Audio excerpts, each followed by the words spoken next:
a hablar de la gripe o de la influenza, que es el mismo nombre que le vamos a dar a esta enfermedad. Y vamos a establecer, digamos, algunos principios básicos que debemos de considerar de las infecciones virales. Miren, va así rápidamente para procesos infecciosos virales. El número uno es de que los procesos infecciosos virales en su gran mayoría tienen un nacimiento, un crecimiento, una historia natural y un decrecimiento y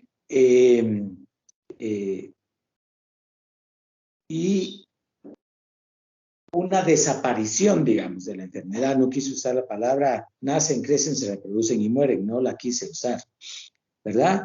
Los procesos infecciosos virales aparecen, se acentúan, crecen, hacen un pico y después desaparecen. Esa es la primera característica. Segunda característica, que los procesos infecciosos virales hay que considerarlos a los virus como parásitos intracelulares. La primera definición de parásitos intracelulares es de los procesos infecciosos virales. Una partícula, un virión, un virus, ¿verdad? Es una cadena, digamos, de aminoácidos que ejercen una función únicamente dentro de una célula, de una célula biológica, de una célula animal. Entonces, para producir enfermedad necesitan de una célula. Y la tercera característica relacionada con que son parásitos intracelulares es que se pueden pasar de célula en célula, ¿verdad? De célula en célula, y cabalmente afectando, digamos, el sistema inmunológico del reservorio, digámoslo así, del reservorio. Y en algunos reservorios, por supuesto, tiende a ser, digamos que a ser asintomático, digamos, a solo producir infección, pero no producir enfermedad. Esa sería una subdivisión de esta segunda o tercera característica. La cuarta característica es que los virus pertenecen a especies animales. En este caso vamos a hablar de un proceso, de una especie que afecta al ser humano, por supuesto, pero tienden a afectar especies. Y la gran mayoría de virus afectan solo una especie animal, de manera que vamos a encontrar infecciones virales aviarias, infecciones virales porcinas, infecciones virales humanas, pero dentro de ese pequeño grupo vamos a entender que hay virus que saltan de especie a especie. Entonces esa sería otra característica. La otra es que algunos virus desarrollan, digamos, ciclo de su vida dentro de algún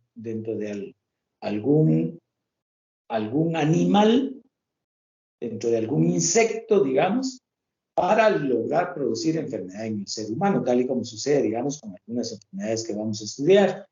Por ejemplo, hablamos nosotros del dengue, ¿verdad? De la chikungunya, digamos, que son virus que tienden a desarrollar un ciclo dentro de un insecto, pican y producen la enfermedad y transmiten la enfermedad. Digamos que estas pertenecen al grupo de lo que se denomina como enfermedades metaxénicas. Entonces, pueden saltar especies, pueden permanecer a una especie, y esas, digamos, que afectan el sistema inmunológico, y esas son, digamos, las características generales más importantes de los procesos infecciosos virales. Ahora, en relación al virus de la influenza, ¿qué es lo que nos reúne el día de hoy, doctores? Bueno, en primer lugar, cuando hablamos nosotros de la influenza, tenemos un ejemplo muy reciente con COVID. Un ejemplo muy reciente con COVID. La influenza o el virus de la gripe tiene una distribución mundial. Su historia, digamos, su historia en la humanidad, para decirlo bien, la historia en la humanidad del virus de la influenza o de la gripe es que ha desarrollado epidemias por cientos de años, se ha descrito desde hace cientos de años, que ha producido epidemias y que algunas veces ha producido pandemias, ¿verdad? Es decir, ha rebasado de país a país, ¿verdad? Como sucedió, por ejemplo, con la gripe española, que se dio más o menos entre los años 1918 y 1919, que llega el ejército americano, y entonces, durante la Primera Guerra Mundial, ya cuando estaba terminando la Primera Guerra Mundial, y de España, en el ejército americano, de España lo trasladan a América y se desarrolla una pandemia. Entonces, el curso histórico de los virus ha sido reproducir brotes epidémicos, epidemias y, por supuesto, pandemias. Es decir, una distribución que rebasa las fronteras de diversos países y continentes y entonces se conoce como pandemia. Y el ejemplo más que tenemos de esto es el COVID, lo que ha sucedido con el COVID. Digamos, los virus de la gripe son miembros de una familia que pertenecen a los Orthomyxoviridae. Orthomyxovirus. A eso pertenecen el grupo, el virus de la gripe o el virus de la influenza. A ese gran grupo pertenece. Se dividen en virus A, B y C. De estos, lo más importante es el virus A y B. Y de estos, el más importante es el virus A.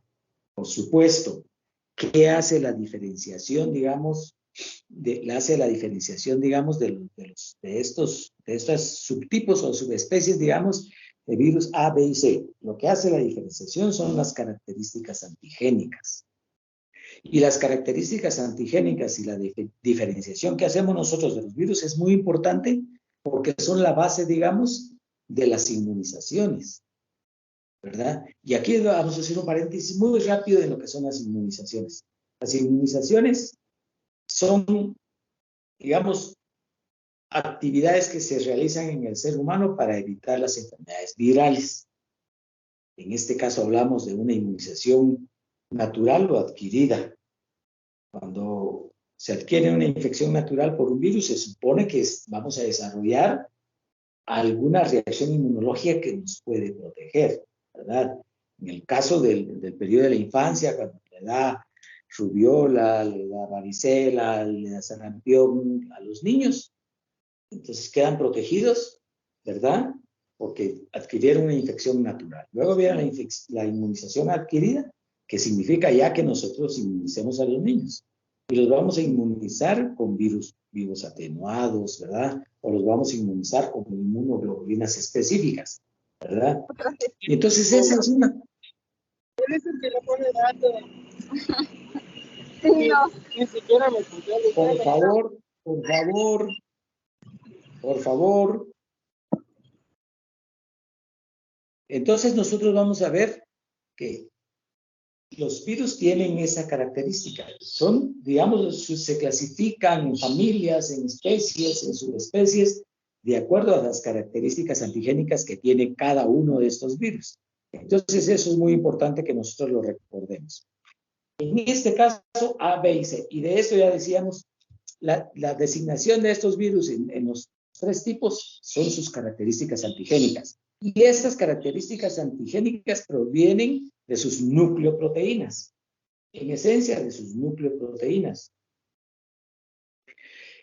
Pero no exclusivamente de sus nucleoproteínas. Y porque pueden poseer antígenos de proteína de la matriz, digamos, de la matriz del propio virus. Y entonces resulta que esas características antigénicas nos hacen subdividir a los virus, por ejemplo, tipo A de la influenza, de acuerdo a las características de hemaglutinina, que se van a conocer con la letra H, y a las características, digamos, antigénicas de superficie de la neuroaminosidasa o neuroamidasa, que lo vamos a conocer con la letra N, vamos a conocer dentro de esas características antigénicas diversos subtipos del virus de la influenza. Y esto tiene mucha importancia por la reacción, digamos, por las características antigénicas y por la reacción inmunológica que produce en el ser humano, porque ahorita estamos hablando del ser humano, en función, digamos, de la distribución que se va a producir de la enfermedad. Y entonces fácilmente nosotros podemos entender que los virus están mutando constantemente. El ejemplo claro es lo que vimos con la pandemia actual. Entonces están mutando constantemente porque están variando estas sus características antigénicas y eso los hace mutar rápidamente. Lo que en este caso cambiaría sería la historia natural de la enfermedad, Y entonces resulta que, bueno, el virus ya no, ya por ejemplo el cuadro clínico al principio era muy severo, después pasó a un cuadro clínico moderado, después a cuadros clínicos leves, que la morbilidad o la historia natural de la enfermedad era una, que la mortalidad era otra, y entonces, bueno, cabalmente observamos nosotros esa situación, digamos, con la pandemia actual, las características antigénicas que se van moviendo. Entonces, vamos a conocer una serie de subtipos, por ejemplo, del virus A alrededor, porque esto constantemente va cambiando, de más o menos 18 subtipos que vamos a conocer, ¿verdad? De acuerdo a esas características antigénicas. ¿Qué es el denominador común de estos virus? Número uno es que son agentes patógenos muy importantes en el ser humano, porque afectan, digamos, la calidad de vida del ser humano y pueden ser consecuencia, digamos, de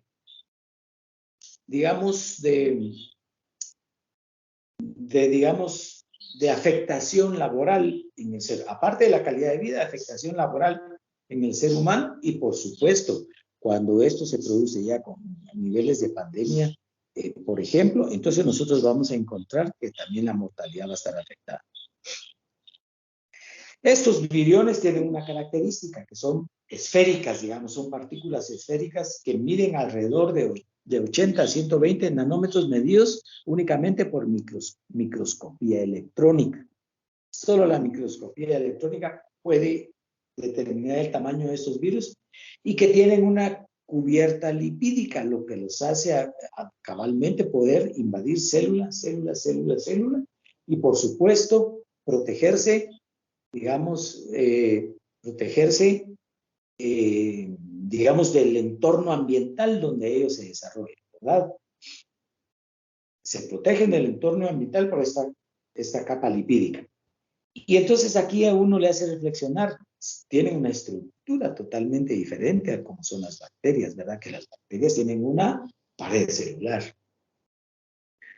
Entonces, esa pared celular, en el caso de las bacterias, que es una cadena ahí de lipopolisacáridos, es diferente, totalmente diferente. Pero esta membrana lipídica que tienen es lo que le va a permitir ir afectando de célula en célula.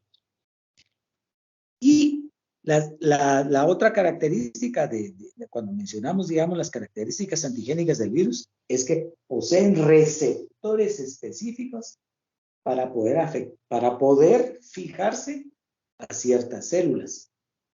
Estos receptores específicos, cabalmente como sucedió, digamos, con la epidemia actual, pues permite, por supuesto, crear, digamos, ciertas vacunas para poder actuar, actuar sobre estos receptores específicos y de esta manera poder, digamos, limitar el crecimiento viral dentro de las células. Eso, digamos, es una cuestión muy importante que debemos entender del virus de la influenza. Muy correlacionado, por supuesto, con lo que nosotros vamos a observar que encontramos con el virus de la epidemia actual. Esas características, ese denominador común, es lo que nosotros debemos aprender cuando conocemos los procesos infecciosos virales. Bueno, lo otro que debemos entender es de que hay ciertas condiciones, digamos, desde el punto de vista epidemiológico, que ahora, digamos, viendo algunas características epidemiológicas del virus, es que hay algunas características epidemiológicas que nos van a permitir a nosotros entender por qué el virus se propaga de un lado para otro. Número uno es condiciones de hacinamiento, ¿verdad? En un ambiente cerrado, viviendo todos ahí, es mucho más fácil. Y esto va a pertenecer, obviamente, digamos, a comunidades económicamente más atrasadas. Dos, aparte de las condiciones de hacinamiento, es que el virus se transmite por gotitas de saliva, que nosotros tocamos, tragamos, introducimos a las vías respiratorias, entran directamente, estos aerosoles entran directamente, digamos, al sistema respiratorio, rebasan las barreras mecánicas de defensa del ser humano llegan al epitelio bronquial, llegan al epitelio pulmonar y se produce la enfermedad, desde el punto de vista epidemiológico. Estas variaciones, digamos, que pueden tener los virus, es lo que hace cabalmente que tengamos brotes epidémicos y que tengamos, por supuesto, y que estos brotes epidémicos rebasen, como sucedió, digamos, con el virus de la gripe española, que trascendió, digamos, hacia América y produjo una epidemia muy, muy fuerte, que es en el año 1918-1919, más o menos, post periodo de la Primera Guerra Mundial. Y digamos que hay una historia natural del virus, siguiendo en esa línea de la cuestión epidemiológica, que hay un historial, digamos, del virus, hasta llegar más o menos al año 2009-2010, cuando se produjo la última pandemia más importante que vino a América Latina. No sé si ustedes se recuerdan, cuando vino a América Latina, que llegó inicialmente a México, a la parte sur de los Estados Unidos, y abarcó un poco Centroamérica también. Entonces tuvimos esa epidemia en el año 2009, 2010 aproximadamente, y se produjo, digamos, desde el punto de vista epidemiológico, esta pandemia, diríamos, grave, ¿verdad? Porque produjo mucha morbilidad y mucha mortalidad. Hay históricamente algunos otros eventos epidemiológicos, como en el año 1957, en que se cree que originó aproximadamente unos 70,000 fallecimientos. Aproximadamente. Bueno, eso es importante para que nosotros podamos entender qué es lo que pasa con los virus desde el punto de vista de pandemia. Hay algunas características, digamos, debiéramos agregar algunas características en el comportamiento, digamos, de los virus cuando nosotros hablamos de pandemias. Hablamos de epidemia, a veces hablamos solo de brotes epidémicos, a veces hablamos de epidemia, a veces hablamos de pandemia, ¿verdad? Cuando tiene una distribución mundial. Pero hay una característica, doctores, que debemos agregarle, digamos, a los virus, que son sus características, las mutaciones o las características que va adquiriendo el virus cuando nosotros hablamos de periodos interpandémicos. Eso, miren, que fue lo que observamos, ¿verdad? Se recuerdan la cepa esta, la cepa otra que sucedió con el COVID, etcétera. Entonces, hay características antigénicas también con el virus de la influenza de las situaciones que se dieron del virus interpandémica, ¿verdad? Y estas son, digamos, repercusiones que vamos a observar nosotros. Aquí, cuando nosotros hablamos del virus de la influenza, y cuando hablamos del virus de la gripe, no se les olvide que en esencia estamos hablando del virus de la gripe A, ¿verdad? Ya hablamos de sus características, como son. Bueno, esto es muy importante, las mutaciones que sufre el virus en periodos interpandémicos, porque va a originar, digamos, cambios en la mortalidad, digamos, de los pacientes. Entonces, el virus tipo A de la influenza interpandémico, digamos, se quedó, mejor dicho, como va a suceder cabalmente con COVID, circulando, digamos, entre pandemia y pandemia. Va a producir una historia natural en el ser humano, va a producir reacciones inmunológicas en el ser humano, que cabalmente es lo que estamos viendo con COVID-19, ¿verdad? Hasta que se adquiera, como se dice en la actualidad con el COVID, una inmunización, o sea, reacciones inmunológicas de defensa de rebaño o de población, ¿verdad? Que todo el mundo esté afectado y que en realidad la enfermedad se convierta ya como en parte natural, digamos, de los países, ¿verdad? Y que ya no llegue a producir todos esos eventos catastróficos que produjo el COVID.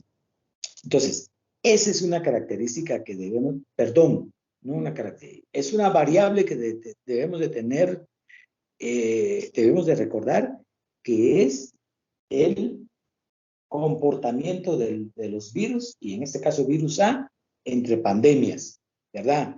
¿Qué cambios sufren sus aminoácidos digamos, como características antigénicas mayores en la hemaglutinina, cuáles son las mutaciones que va desarrollando, digamos, en qué periodo va desarrollando estas mutaciones, si existen mutaciones simultáneas, digamos, de un aminoácido, digamos, en la hemaglutinina, en la neuroamidasa.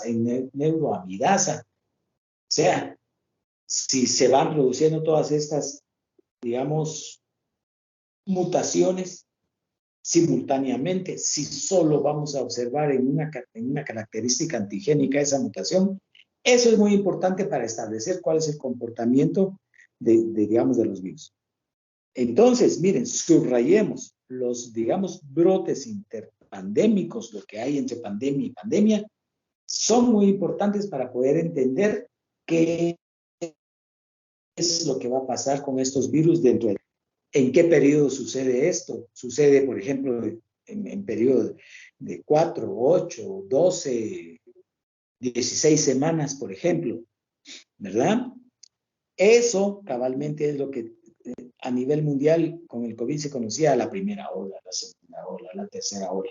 Eso es muy importante que no lo olvidemos cuando hablamos nosotros de virus. ¿En cuánto tiempo?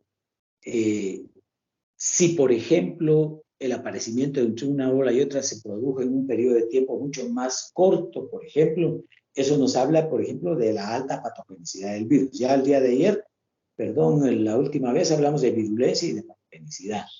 Entonces, si el periodo se acorta, eso quiere decir que a partir del brote principal, a partir del aparecimiento de la pandemia, muy probablemente nosotros vamos a tener una epidemia o un periodo interpandémico con brotes pandémicos, digamos, mucho más virulentos, más patógenos y con una alta, digamos, mortalidad.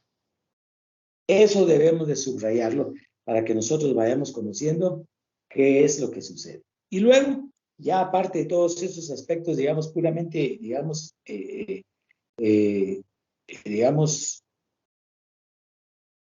epidemiológicos, bueno, el virus de la gripe, de esta gripe, el virus de la influenza tiene una relación muy importante con el virus de la gripe aviar y porcina. Entonces, subrayar que hay algunos virus que saltan especies, hay algunos virus que tienen estructuras, digamos, antigénicas muy parecidas, en este caso a la aviar y a la porcina, y que muy posiblemente, el control vaya a surgir, digamos, de controlar el virus de la gripe aviar y el virus de la gripe porcina. ¿Me explico, doctores? Eso es muy importante desde el punto de vista epidemiológico. Y estas directrices, por supuesto, vienen a través, cuando hablamos de pandemias, como sucedió ahora, ya sucedió históricamente con el virus de la influenza, de la Organización Mundial de la Salud. Entonces, la organización, cuando una epidemia rebasa fronteras, rebasa continentes y se produce como una pandemia, ¿verdad? A nivel mundial, entonces ya aparece la Organización Mundial de la Salud estableciendo una serie de medidas para detectar adecuadamente y que haya, digamos, un manejo de todos los sistemas de salud a nivel mundial para poder controlar lo que está sucediendo con estas pandemias. Bueno, ¿hay alguna duda hasta ahorita, doctores?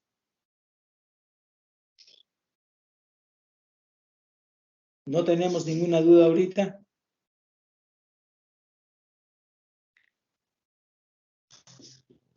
Bueno, ¿me escuchan? Sí, doctor. Muy bien, muchas gracias.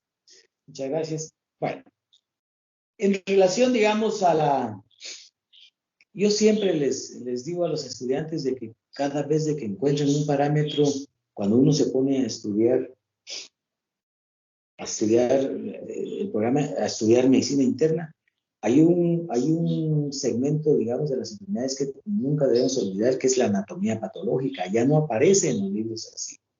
La anatomía patológica significa, digamos, por ejemplo, cuando uno estudia neumonías, ¿verdad? La hepatización roja, digamos, la quimiotaxis, la aparición de macrófagos en el sitio de la inflamación, la liberación de histamina, la alteración de la permeabilidad capilar, la quimiotaxis, macrófagos, hepatización roja, hepatización gris, que eso, digamos, eso es muy importante cuando uno estudia neumonías. ¿Y por qué lo pongo en ejemplo? Porque aquí vamos a estudiar cabalmente de procesos infecciosos de vías respiratorias y de procesos infecciosos ya a nivel de los alvéolos, que significan neumonías. Entonces, siempre que encuentren un segmento de anatomía patológica hay que ponerle atención. Hay que ponerle atención porque entiende uno eso y ya entendió qué es la enfermedad. ¿Cuál es la patogenia entonces y la inmunidad de estos virus? Bueno, el fenómeno inicial de la gripe es la infección del epitelio de las vías respiratorias por el virus. La infección del epitelio respiratorio. Entonces el virus rebasa los mecanismos normales de defensa, ¿verdad? Llega al epitelio de las vías respiratorias altas. Hablamos de vías respiratorias intermedias y luego hablamos de procesos infecciosos ya a nivel del alveolo, del pulmón, por el contagio a partir de individuos que tienen ya el proceso infeccioso en las vías respiratorias. COVID, ¿verdad, doctores? Y por eso el uso de la mascarilla, por eso evitar el contaminarnos con secreciones, el evitar un poco, digamos, el contacto muy personal, el aislar a los pacientes infectados.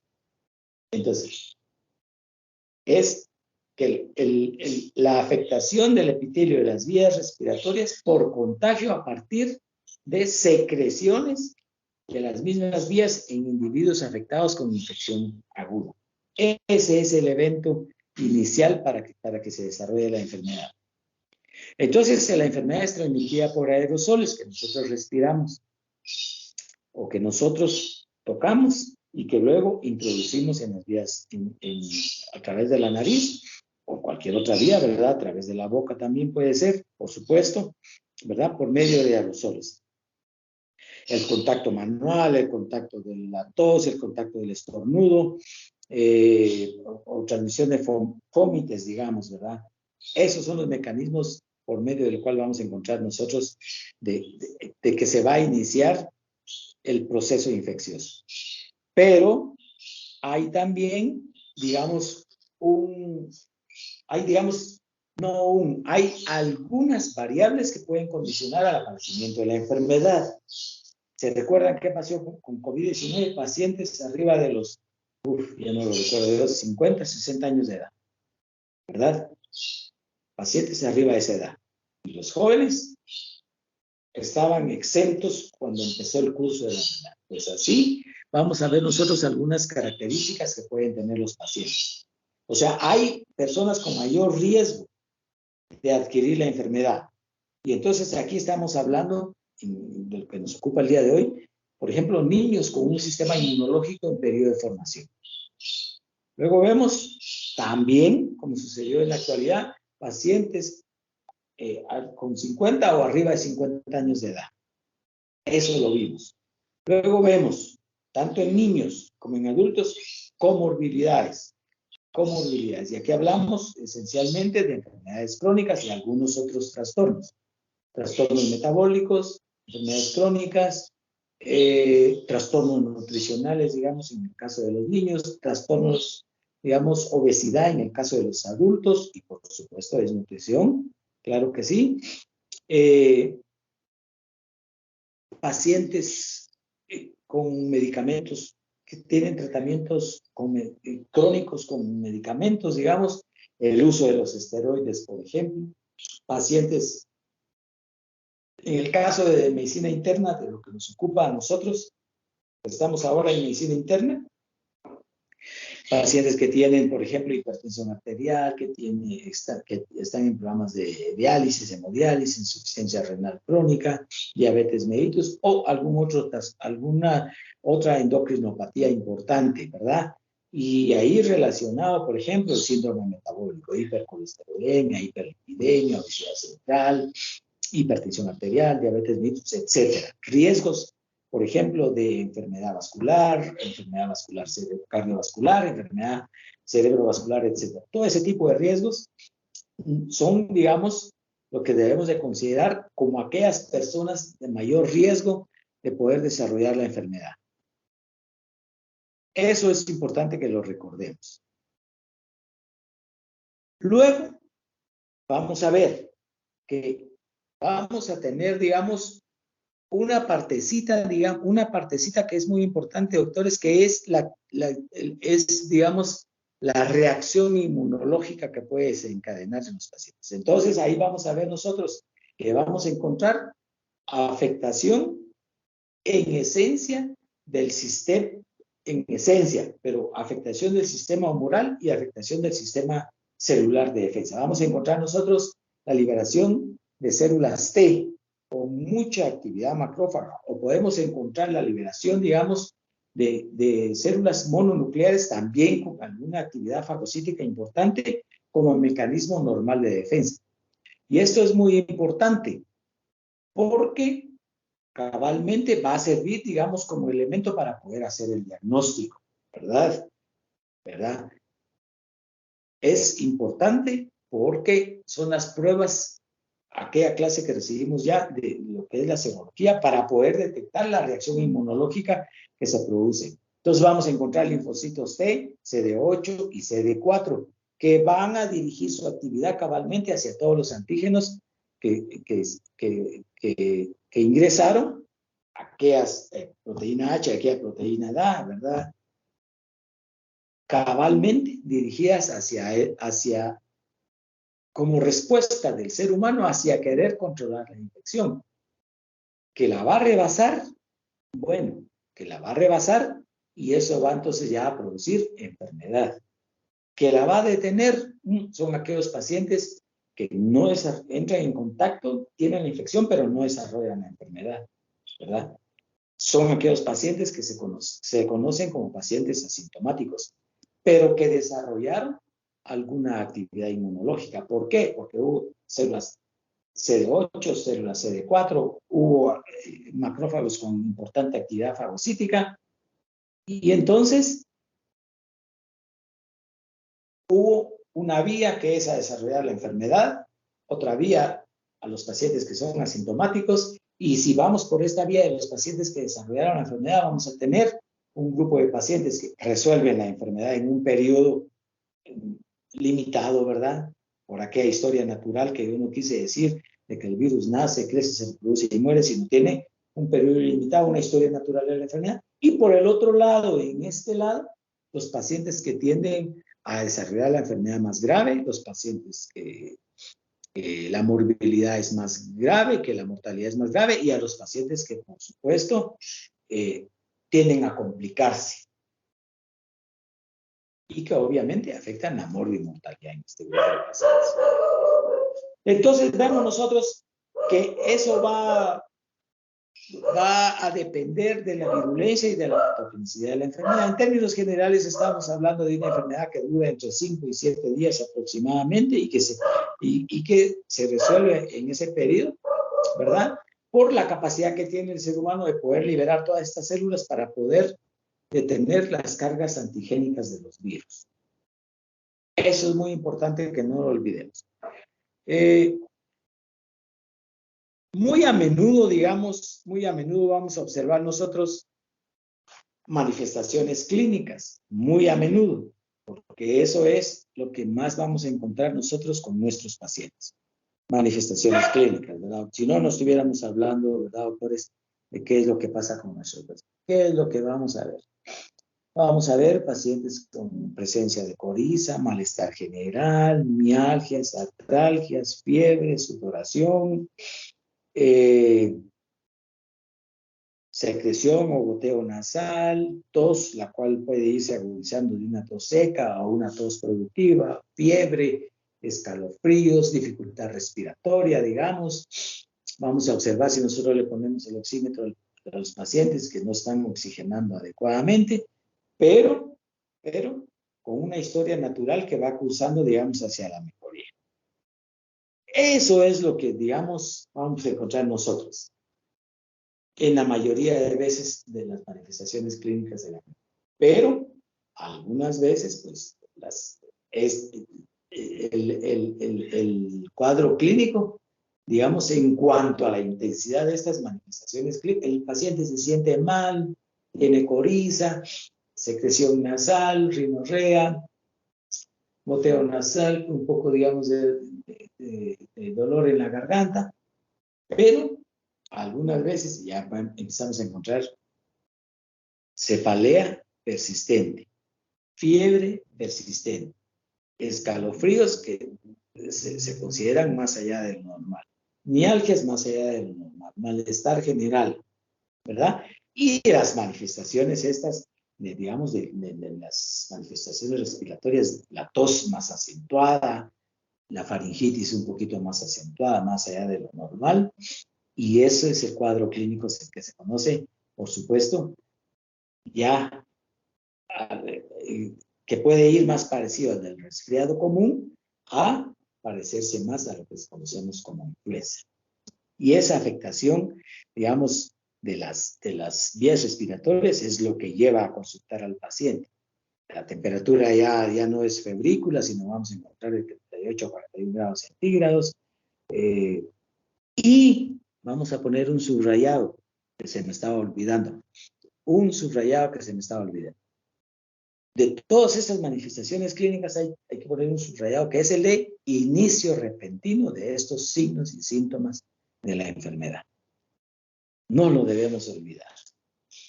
Después viene, claro, que la enfermedad hace un pico, digamos, durante 2 a 3 días. La fiebre, incluso, no fiebre, la febrícula, que después de este pico tiende a tener periodos alternantes, empieza a aparecer febrícula una vez al día y que puede permanecer, digamos, por un periodo más, digamos, de unos 5 o 7 días.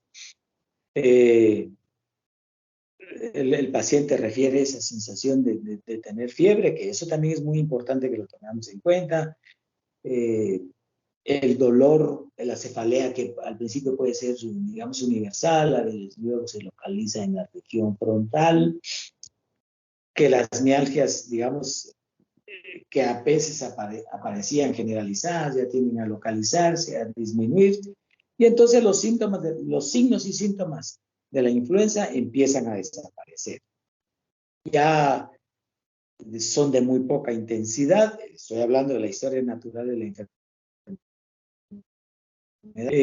La persona que ustedes tocan hiperémica empiezan a tocar la piel ya en una condición normal, que no presenta fiebre. Debemos de tocar al paciente, pero no, el paciente es muy importante porque el paciente tiende a sentir menos fiebre. Y es, fue la 4 menos 10. Y el paciente tiende a sentir menos fiebre y entonces es un signo muy importante que debemos nosotros de considerar. Empieza a disminuir la intensidad, y entonces, si se recuerdan aquella línea que yo les dije de la historia natural de la enfermedad, ¿verdad? Les hice esta que decía yo, los pacientes asintomáticos. Su sistema inmunológico lo controló y es el paciente que se infectó, pero no hizo la enfermedad. Son los pacientes asintomáticos. Y en esta línea, bueno, ya les describí, digamos, la subdivisión de esta línea, que es, digamos, la historia natural de la enfermedad. Pero, bueno, vamos a encontrar, si son pacientes con todas aquellas características, pacientes de edad avanzada, pacientes que tienen comorbilidades, niños, digamos, por abajo de los 5 años de edad, pacientes diabéticos, entonces ahí sí ya, de repente podemos tener un pequeño grupo de pacientes que tienden a desarrollar complicaciones. Eso es muy importante que lo tomamos en cuenta porque cabal se salen, digamos, del parámetro normal, del curso natural de la enfermedad y de los que nosotros tenemos que poner atención. Entonces, aquí ya vamos a ver que el paciente permanece hiperémico, que el paciente está diaforético, de repente podemos observar petequias distribuidas en miembros inferiores, en miembros superiores, en extremidades.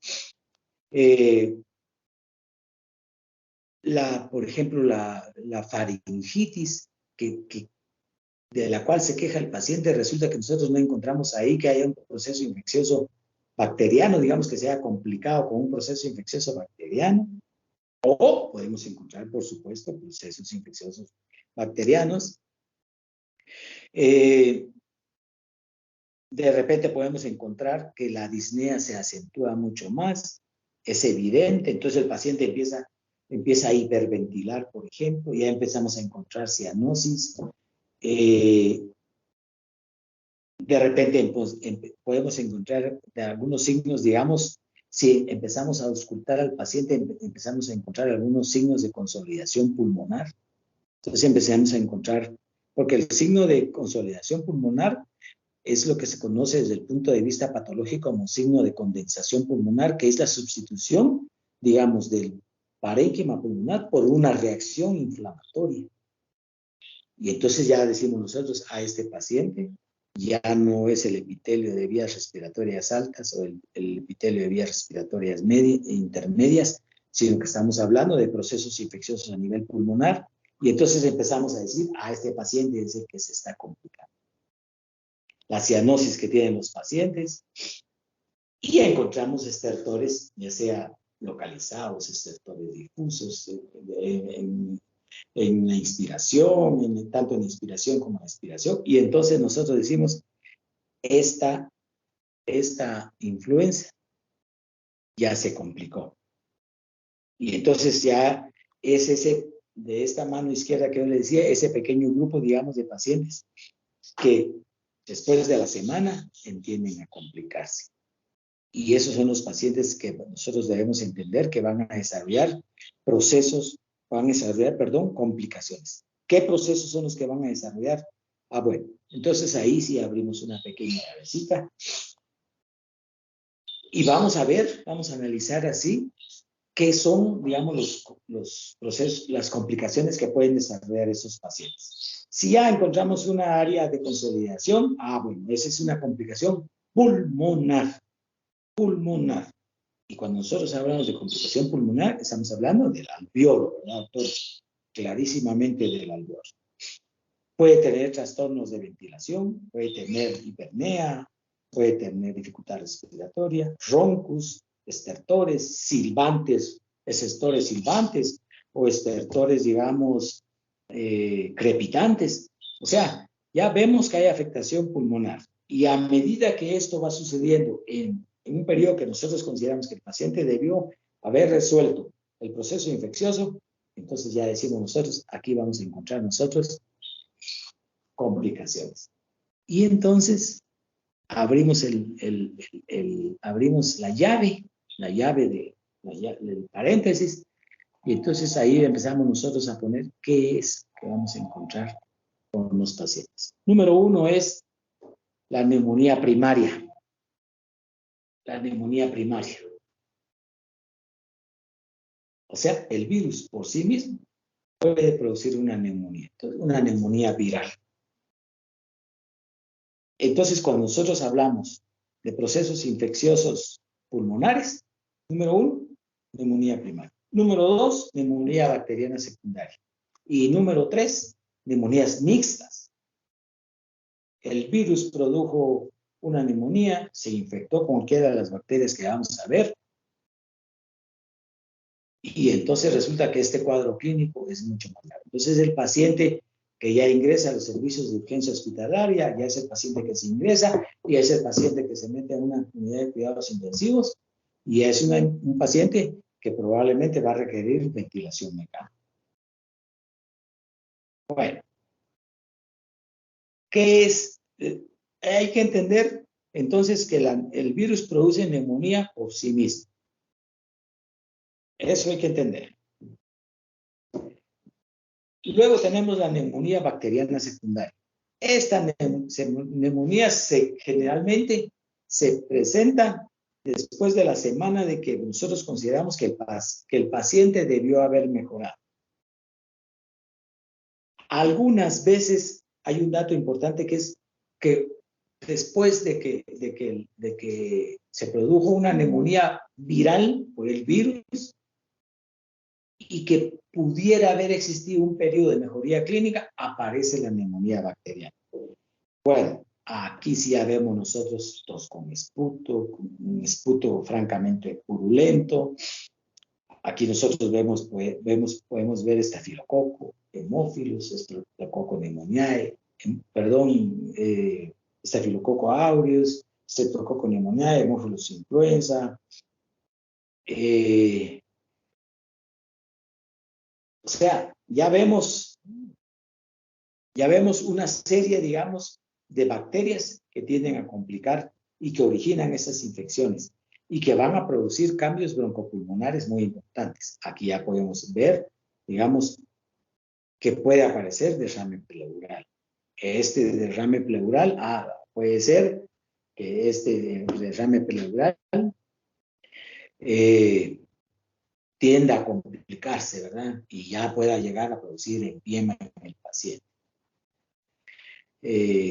Este tipo de paciente vamos a tener que estarle tomando radiografías para hacer el diagnóstico, para ver dónde se localiza la neumonía. Vamos a tener que hacerle hemocultivos, frote, gram. De repente, si tiene derrame pleural, ¿verdad? Vamos a tener que sacar líquido, estudiar el derrame pleural que tiene el paciente. O sea, si se dan cuenta, doctores, aquí entonces ya nosotros estamos viendo un paciente que está sumamente, por supuesto,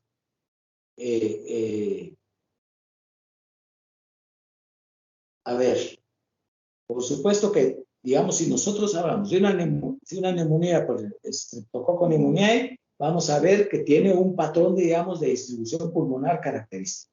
Si vemos una neumonía, digamos, por hemófilos, influenza, vamos a ver un patrón característico. Si lo vemos por un Staphylococcus aureus, un patrón característico. Eso es muy para poder, digamos, pero claramente, hasta que nosotros no aislemos al microorganismo, vamos a decir, fue un hemófilos influenza, un Streptococcus pneumoniae, un Staphylococcus aureus, para poder dirigir, digamos, las baterías terapéuticas hacia ese lugar. Y luego tenemos las neumonías mixtas, que son las neumonías virales y bacterianas. Y esto sí va a alterar, digamos, va a hacer una exacerbación clínica de los signos y síntomas que tiene el paciente. Generalmente va a tener una progresión gradual, pero puede ser un cuadro agudo. Puede también, como habíamos dicho, presentar una mejoría clínica y agudizarse nuevamente. Y en la exploración clínica y en la exploración radiológica, vamos a encontrar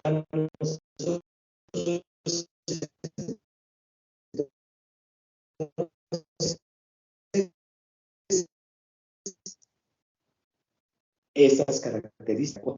Pueden ver el paciente que tiene, digamos, antecedentes de bronquitis, se puede exacerbar la bronquitis. El paciente que, por ejemplo, tiene, digamos, cuadros clínicos, digamos, de faringoamigdalitis, de faringobronquitis, etcétera, puede ser de que ahí aparezcan, digamos, exacerbados esos cuadros clínicos que van a pertenecer, digamos, a infecciones respiratorias pulmonares.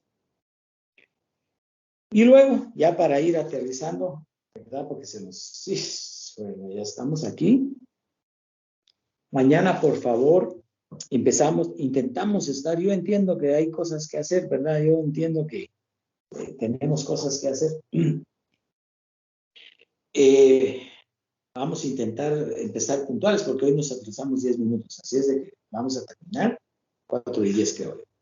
Hay complicaciones también, digamos, por afectación muscular puede aparecer rhabdomiólisis, ¿verdad? Que ya sería una afectación renal. Y entonces vamos a ver que el paciente de repente puede hacer un cuadro de una insuficiencia renal aguda por rhabdomiólisis. Puede haber mioglobinuria, lo cual evidentemente acentúa este cuadro clínico en los pacientes. Si las mialgias son muy frecuentes y son muy generalizadas, Entonces, estos cuadros clínicos de miositis también son muy importantes en los pacientes. Puede haber, digamos, algunas complicaciones, digamos, entonces, de insuficiencia renal por mioglobinuria y reactomiólisis en los pacientes. Eso lo debemos de recordar y pertenece, digamos, a este segmento, digamos, de complicaciones extrapulmonares que vamos a observar en los pacientes. La mayoría de veces de esto último que acabo de hablar, no se nos olvide también, va a pertenecer cabalmente a los cuadros clínicos pandémicos, porque todo el mundo hemos tenido de repente cuadros clínicos de influenza y en función de estas vías que yo les acabo de mencionar,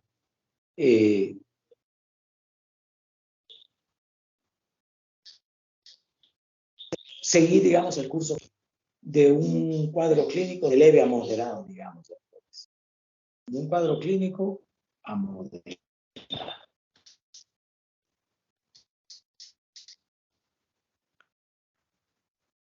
¿Qué es el tratamiento que vamos a utilizar nosotros para tratar a estos pacientes? Miren, el tratamiento, aquí debemos tener la perspectiva de dos situaciones importantes. El tratamiento es sintomático, ¿verdad? El día a día, el tratamiento es sintomático. Si hay fiebre, el uso de un antipirético, el reposo es muy importante en los pacientes, la vigilancia clínica es muy importante e incluso, digamos, instruir al paciente, como cabalmente sucedió, ¿verdad?, con todos sus programas del COVID, la autovigilancia clínica en el paciente es muy importante. Entonces hay que instruir al paciente sobre algunos signos de alarma, ¿verdad? Si la dificultad respiratoria se acentúa, si ve que no está saturando adecuadamente, si la tos cada vez es más frecuente, que la tos era seca, ahora es una tos productiva, que la fiebre no cede con el uso de los antipiréticos, que de repente puede aparecer cianosis distal, cianosis peribucal, todo ese tipo de cosas es muy importante, digamos, dentro del parámetro del tratamiento sintomático. Y luego, pues hay fármacos antivirales para tratar, ¿verdad? Como ya está sucediendo actualmente, que con COVID-19 hay algunos fármacos antivirales también, ¿verdad? Parte de la vacuna. Bueno, y la vacuna, ¿verdad? La vacuna de la influenza. Miren, los cuadros clínicos, las variaciones más o menos antigénicas del virus de la influenza, más o menos se calcula, está por estudios que hay, se calcula que es en periodos de aproximadamente un año. Por eso es de que a los pacientes, digamos, con factores de riesgo, contra la influenza se debe vacunar anualmente, ¿verdad? Con el virus COVID, bueno, se vacunaba cada 2 o 3 meses y ahora se dice que se va a vacunar cada año también. Más o menos, ¿por qué? Porque las variaciones antigénicas por ese famoso oleaje que veníamos hablando son de aproximadamente un año. Entonces, la vacuna contra la influenza cada año, idealmente cada año. Luego tenemos los antivirales que también ya se están, digamos, utilizando, digamos, que ya hay algunos estudios de antivirales para tratar COVID-19. Aquí tenemos fármacos antivirales y aquí 2 flechitas también para tratar y evitar la gripe. ¿Cuándo es que vamos a evitar la gripe? Porque no vamos a dejar antivirales si tenemos vacuna, ¿verdad? Que la vacuna en realidad es la profiláctica. Bueno, pues hablamos aquí, por supuesto, de algunos factores de riesgo. Bueno, que en el Hospital Regional de Occidente surge un brote, digamos, de influenza. Bueno, hay que vacunar y hay que dejar tratamiento antiviral para evitar la influenza. Que en algunas instituciones, digamos, surgen brotes epidémicos, bueno, que en algunas regiones surgen brotes epidémicos, bueno, la vacuna y el uso de los antivirales. Entonces, los antivirales son para tratar y evitar el virus de la influenza. Entonces, aquí tenemos el oseltamivir, ¿verdad? El zanamivir, la amantadina, que la amantadina se ha venido usando digamos, de todos los que yo les acabo de mencionar ahorita, la amantadina, de los menos usados, pero quizá va a tener mucha importancia porque se dejó de usar por mucho tiempo y entonces pudiera ser que en la actualidad la amantadina pueda tener alguna importancia. Y la rimantadina, ¿verdad? Oseltamivir, zanamivir, amantadina y la rimantadina. Y entonces ya ustedes en su libro de texto van a encontrar cuáles son las dosis que se utilizan para estos medicamentos, ¿verdad? Para tratar y para prevenir la gripe. Entonces terminamos aquí, doctores. Cabalmente, 4 y 5. Yo quisiera pedirle, por favor, a alguno de ustedes que saquemos ahí, que desbloqueemos las cámaras, por favor, y tomemos una foto y que alguien la envíe, que me haga el gran favor de enviarla a mi número, por favor, ahí.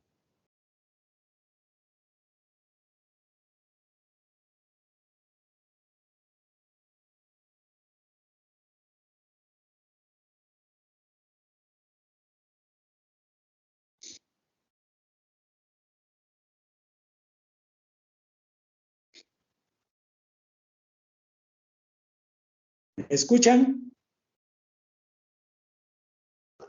Sí, doctor, se escucha.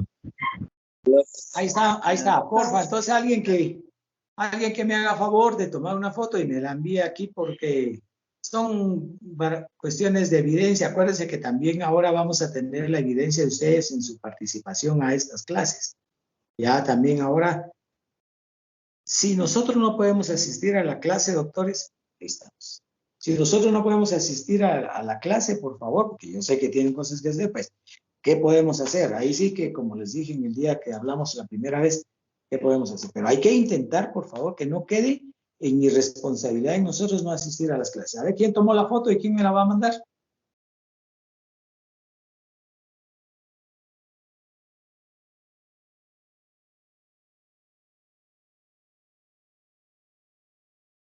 Ya, tomamos.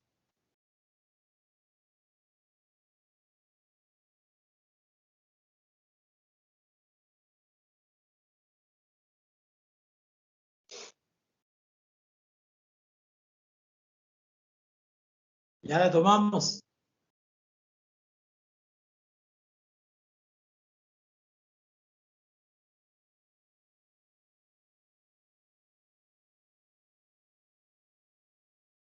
Bueno, mándenmela pues, porfa.